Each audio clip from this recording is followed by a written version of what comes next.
Assalamualaikum, anda sedang menyaksikan video tutorial pewarisan. Organisasi anda telah bekerjasama dengan pewarisan untuk menawarkan penyediaan perancangan kepada ahli-ahlinya. Video ini untuk menerangkan apa yang ahli perlu lakukan untuk memulakan penggunaan aplikasi pewarisan.my. Selepas itu, anda bolehlah mengikuti video-video tutorial yang lain. Untuk mulakan, anda akan pergi ke landing page organisasi anda di pewarisan.my yang telah diberikan kepada anda. Dalam halaman ini, ada disediakan FAQ yang mungkin dapat menjawab persoalan yang bermain di fikiran anda.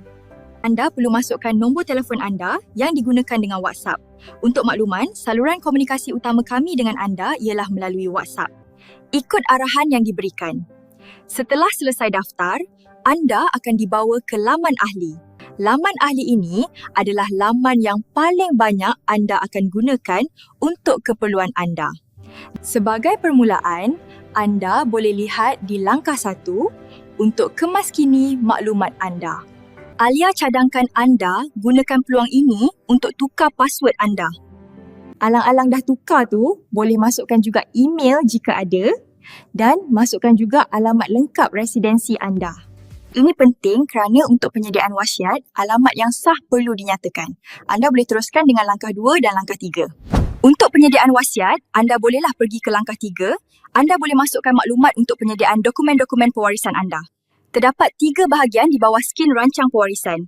Butang-butang berwarna hijau adalah untuk penerangan untuk membantu anda. Butang berwarna biru adalah perkara-perkara yang anda perlu masukkan untuk penyediaan dokumen-dokumen anda. Mungkin anda rasa ada banyak perkara yang anda perlu masukkan. Tapi bayangkan, jika anda tiada, waris anda perlu mencari maklumat-maklumat ini.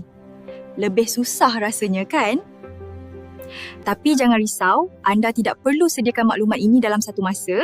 Anda ada setahun untuk kumpulkan dan masukkan maklumat ini atau untuk kemaskini maklumat. Sekiranya tuan-puan perlukan bantuan, boleh saja hubungi kami untuk bantuan. Alia ingin galakkan anda untuk berikan cadangkan untuk pembaikan aplikasi kami. Atau jika ada video-video penerangan yang anda ingin saksikan. Selamat menggunakan aplikasi pewarisan.my.